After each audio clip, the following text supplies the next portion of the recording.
Well, my project today on this really cheap chintz clock, and actually my neighbour said when I was doing those things yesterday, so it's still, look, it's still a reasonable day. It's supposed to come a bit cooler and wet or something today too, so I thought, well, I need to do something outside. So I've actually got that off a clutch and cleaned it up, and I've got these. So out of this junk, what I'm going to do is turn a cheap chintz clock into a highly expensive work of art.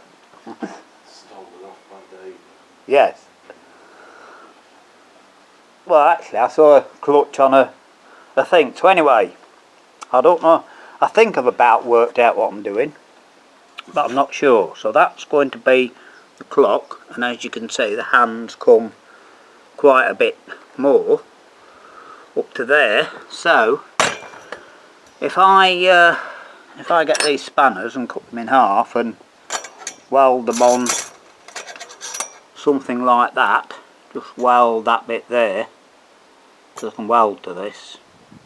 It's just a case of positioning them really and cutting them off, but they've all got to be ground up and made a bit neat and tidy. Then of course I've got the problem of how to fix the clock in and what to do, so there's lots to do yet, but anyway, we'll give it a go.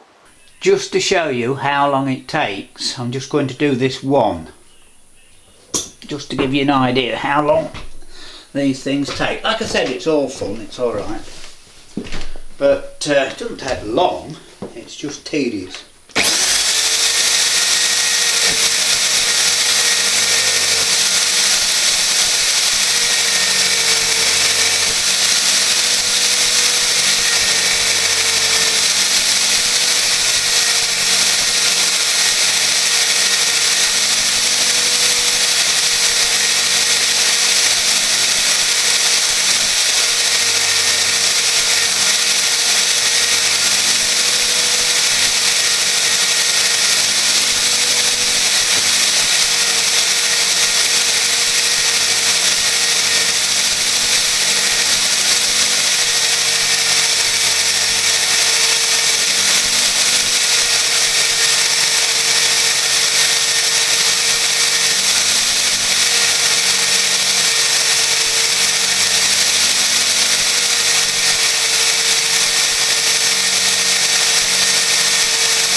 So there we are. Better, isn't it? Oops, sorry. I'm holding it on this little tripod. There we are, look. Better, isn't it? Now, that was a quick one, you see, because it only got one end on it. Well, we've had a brief respite from the rain, so I've managed to get the spanners cut roughly to length. Then comes the difficult bit. Mind you, if it was easy, everyone would do it, wouldn't it? But it'll be something like that. However, the difficult, obviously without the clock back. And what I'm trying to do is to get them in the middle, and they've got to be, use the clock base as a template, you see, and get the heads in the middle, right? So the difficult bit is going to be, I've got to lift those up to hold them on there and cut them off, and I want them to come just above that so I can just weld the sides on. They only want 2 little tacks, do they? Which wouldn't be it's got to be time consuming, and it wouldn't be a problem only it's chucking it with rain again and I can't do it inside, so we'll have to see what happens. Anyway, it's coming together slowly but surely, as I say. So we'll as I say, we'll have to see what happens. But yes, now I've seen that, I think it's going to work a bit. It's taken, as I say, taken a lot of working out how to do it. I didn't know whether to put them on the front or the back, or did they need a spacer in and let so they're not like that. But no, now I can see it. They do want to be like that. So it's just a case of eyeing them up, clamping them on, cutting off the length, grinding the ends of that, and then putting them on and eyeing them up and getting them, because it doesn't matter to a thou, but it does matter that they want to be pretty near, don't they?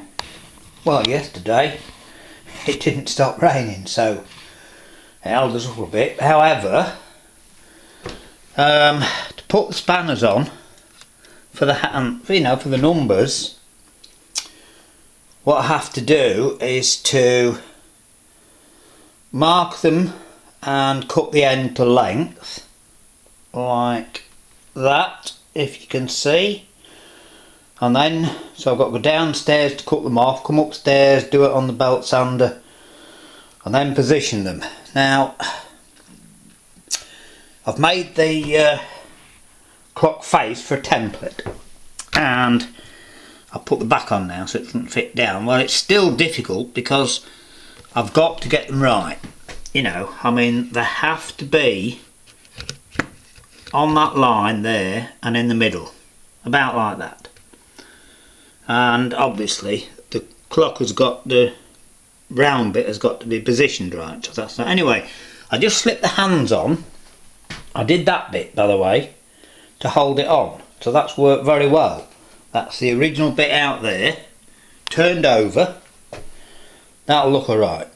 That went quite well. Did it again on the belt sander and got it round and smooth, and it screws on, so that's and that's worked out well.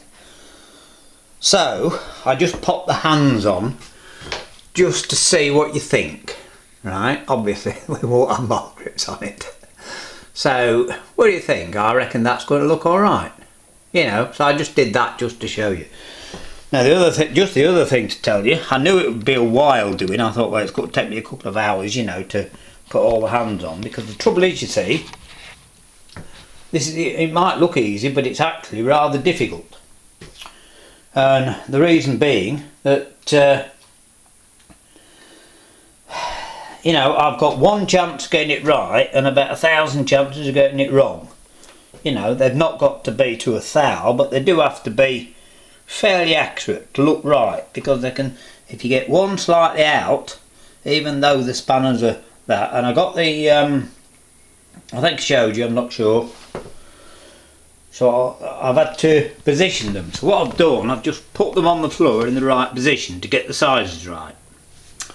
And once I get 1, 2 on, because I'll do the bottom one next, of course, when I get this one in the right place, because I'm still not sure it isn't. It's very difficult to get it lined up straight with the middle, because they bend at the end, they actually look a bit crooked. So that's the difficult bit. Mind you, I mean, if it was easy, everyone would do it, wouldn't they? So, I've got 58 years experience now, haven't I, doing stuff like this, so it gives me a slight advantage, I suppose. Anyway, that's what we're doing, so I'm going to have to get on with that. But it's, as I say, I'm only doing it past the time, aren't I? But it's a good job, because I thought, to do that, if I could go out and do it, it would take me 2 hours. Well, I vastly underestimated again, because I was an hour and a half just doing that one. Now, it's not going to take me an hour and a half each one, of course, when I get started, but it's certainly going to take me longer than 2 hours. So, we'll see how we go on. Well, I've got it done. Taken 3 hours to finish it, and those flappy sanding discs have proved, that one I got, have proved very useful, just for tidying it up at the end. However, now I don't know whichever angle you look at, they look different. But using this clock as a template for things, I don't know if I hold it up far enough if you can see, but I've actually got the opening of the spanner smack in the middle, except probably one, but they're, you know, within a gnats of the middle of the marks of the hours, and that's all that matters. Like that, for instance. And also the top of the spanner is smack on the ring, on that outside ring, so depending how accurate it is, but it's certainly near enough.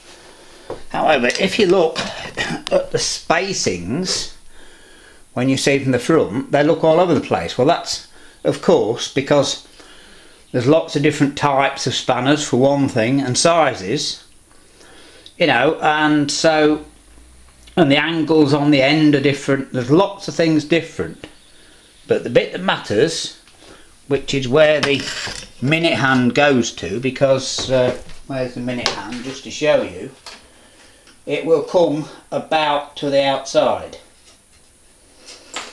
It will come there, you see, so it will point, sorry, I'm not on it. There you are, look.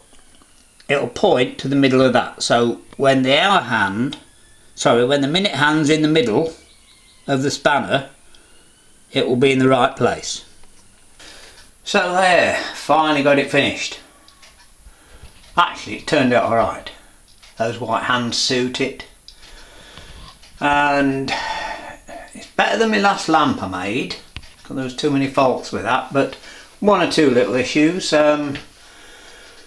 When I cleaned the spanners, I think there was a tiny bit of oil on the wire brush, so the paint hasn't quite taken place too. I'm nitpicking now.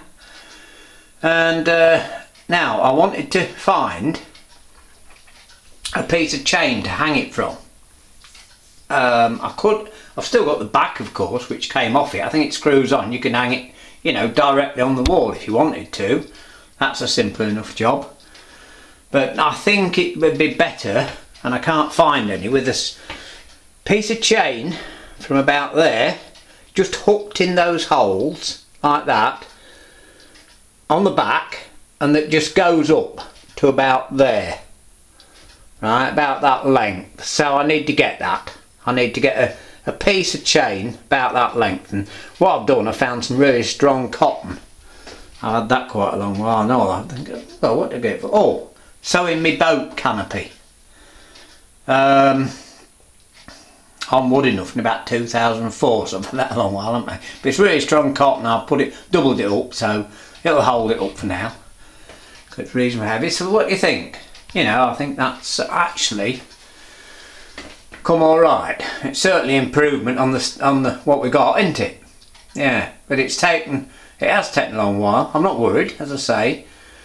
However, if you were to sort of count your time and things, you know, I mean, what would you sell that for? About 125 quid, say. And I've probably only spent 10 quid in bits and pieces. But time-wise, I don't know. I've had a few breaks, but it's got to take me 10 hours, right? So if you're looking at a skilled craftsman on 150 quid an hour, and if I only took half that, I mean, that's, you know, I'm working a hell of a lot, aren't I? But as I said, luckily I'm doing it for fun. Anyway, so, you know, I can't keep everything. So if someone wanted to give me something like that, I probably would sell it. But there we are. I think that's worked. I do, honestly. I suppose I should be pretty happy with that, shouldn't I? Right, I've got a long enough video, so just to show you it, and I've had to hang it there. Just to show you it. So there you go. Another masterpiece.